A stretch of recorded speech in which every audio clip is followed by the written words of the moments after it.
인류의 가장 오래된 기억 가운데 하나는 홍수 이야기입니다. 티그리스와 유프라테스 강가에서도, 나일 강변에서도, 성경의 창세기에서도 사람들은 모두 물의 범람 또는 그것이 가져오는 재앙을 기억했습니다. 그렇다면 왜 이렇게 세계 곳곳의 고대 문헌에서 홍수 이야기가 반복되는 걸까요? 단순한 우연의 일치일까요? 아니면 인류가 공유한 어떤 깊은 기억의 흔적인 걸까요? 분명한 것은 이 이야기들이 단순히 비슷한 모티프의 반복만은 아니라는 점입니다. 각 공동체는 자신들의 세계관 속에서 이 사건을 해석했고, 특정 이야기만 진공 속에서 독립적으로 갑자기 등장한 것이 아니었지요. 노아의 홍수 이야기 역시 그러합니다. 이 내용 역시 이미 고대 근동에 전해지던 다양한 전승들과 대화하면서 또 그런 것들과 구별된 또 다른 이야기로서 우리에게까지 전달된 것입니다. 자, 그럼 이제부터는 먼저 고대 근동 사회에서 신화라는 문화 양식이 어떤 의미를 지니고 있었는지 살펴보고, 이어서 홍수 모티프를 담은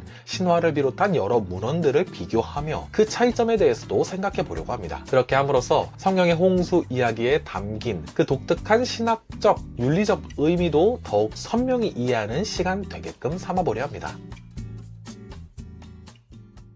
고대 근동에서 신화는 단지 허구적인 이야기에 불과하지 않았습니다. 과학주의의 세례를 받은 현대인의 관점에서처럼 사실이냐 허구냐로만 재단할 수 있는 성격의 이야기가 아니었다는 것입니다. 신화는 특정 사회의 세계관과 정치적, 종교적 현실을 반영하는 문학 양식이었습니다. 그리고 때로 공동체가 직면한 두려움과 필요를 서사적으로 구조화하여 권력 질서를 정당화하는 기능을 수행하기도 했던 것입니다. 이와 같이 여러 다양한 기능을 수행한 고대의 신화를 단순히 사실인가 아닌가의 기준으로만 평가하는 것은 고대의 장르를 현대적인 편견으로 읽는 태도라 할 수 있을 것입니다. 예컨대 바빌로니아의 에누마 엘리시라는 문서는 마루둑을 중심으로 재편된 종교 질서를 합리화하는 기능을 했다고 볼 수 있고, 이집트의 멤피스 창조 신화는 특정 왕조의 정통성을 뒷받침하는 데 활용됐을 것으로 이해됩니다. 이런 문헌들은 히브리 성경의 배경인 고대 근동 세계에서 폭넓게 유통되고 있었음이 분명하고요. 그래서 히브리학자와 서기관들 역시 이를 알지 못했을 리 없다고 말할 수 있는 것입니다. 그리고 바로 이런 점들에서 신화적 세계 속에서 성경 또한 기록된 점을 이해하는 것이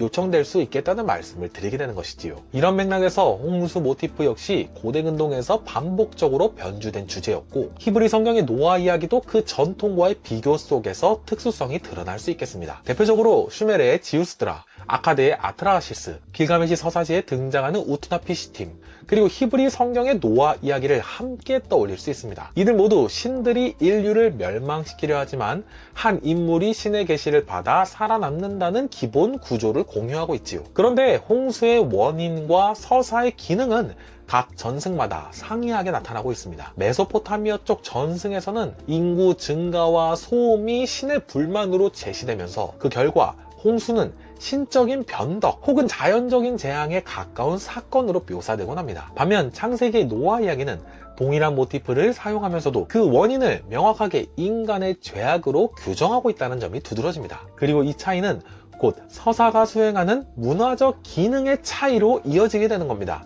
메소포타미아의 홍수 신화는 자연 환경의 위협과 사회 질서의 불안정성을 반영하는 서사로 이해될 수 있고요. 즉, 신과 인간의 관계가 권력적, 환경적 관점에서 설명된 면이 있기 때문에요. 반면에 히브리 성경의 홍수 이야기는 도덕적, 신학적 심판으로 나타나면서 이로써 이야기의 기능이 공동체의 종교적 정체성을 강화하는 방향으로 작동된 것으로 이해될 수 있게 합니다. 즉, 동일한 모티브가 한쪽에서는 환경적, 정치적인 문제를, 다른 한쪽에서는 신앙적, 윤리적인 문제를 서술해낸 셈이라고 할까요? 덧붙여 이집트 신화와의 비교도 흥미로운 요소가 될 수 있겠습니다. 하늘함소의 책에 전승된 인류 멸망 신화를 보면 태양신 레는 인간의 반역을 이유로 멸망을 계획하고 파괴의 여신 하토르를 내려보내어 학살을 명합니다. 그러나 그 마음을 바꾸어 붉게 물들인 맥주를 홍수처럼 흘려보내고 여신이 그 술을 마시고 취해 학살을 멈추게 하지요. 여기서 홍수는 파멸의 도구인 동시에 구원의 장치로 기능하는 겁니다. 나아가 이 신화는 매해 열리는 맥주 축제의 기원을 설명하는 서사로, 또 무덤벽에 새겨져 죽은 이를 지키는 방어적 주문으로도 사용된 것으로 나타나 있습니다. 지금까지 내용을 정리하면서요, 먼저 홍수 모티프는 문화마다 서로 다른 의미망 속에 자리하고 있음을 알 수 있게 됩니다. 메소포타미아 문명권의 신화는 주로 자연적 재앙과 정치적 질서의 변동을 표현했다면, 히브리 성경은 좀 더 인간의 도덕적 타락과 신의 윤리적인 심판을 다뤄내고 있는 것이지요. 이집트는 재앙으로부터의 구원과 축제의 기원을 결부시켰고요. 이런 사실들이 고대의 신화나 문헌이 세계를 해석하고 질서를 정당화하며 또는 공동체 정체성을 구축하는 방식 등으로 다양하게 활용되었음을 잘 보여주고 있는 것이라 하겠습니다. 이제 영상의 마무리를 향해 가며 한 가지 물음을 남겨봅니다. 왜 성경은 유독 홍수를 죄에 대한 심판으로 해석했을까요? 이를 단순히 종교의 발전 과정, 발전 단계에 있는 것이라고 말할 수 있는 걸까요? 그 외에도 공동체의 신학적인 권위를 세우기 위한 의도적인 전략이라고 볼 수 있는 것일지 등 이와 같은 식으로 다양한 방식으로 논의가 되고 있는 것인데요. 다만 앞서 살펴본 것처럼 고대 문헌을 사실 허구의 이분법으로만 나누는 것은 충분하지 않음을 기억해야 할 것입니다. 나아가 공동체가 자기 이해와 정체성을 형성하는 과정 안에서 어떤 식으로 이런 것들이 기능하도록 기록된 것인지에 대한 이해가 필요할 것으로 보여요. 그런 점에서는 성경도 고대 근동 문헌의 연구 방법론과 완전히 분리될 수는 없는 것이겠지요. 물론 동시에 저와 같이 신앙의 자리에서 성경을 읽는 이들은 노아 이야기를 담은 성경을 다른 문헌과는 좀 구별되게 신앙의 눈으로 보면서 결단의 형태로서 받아들여 보게 될 수도 있을 것입니다. 어떠신가요? 오늘은 이렇게 홍수 모티브를 담은 여러 문헌들을 비교해 보았습니다. 앞으로도 고대 근동 문헌 리뷰를 통해 다양한 텍스트를 살피고 고민하며 또 때로는 성경의 배경이 되는 세계가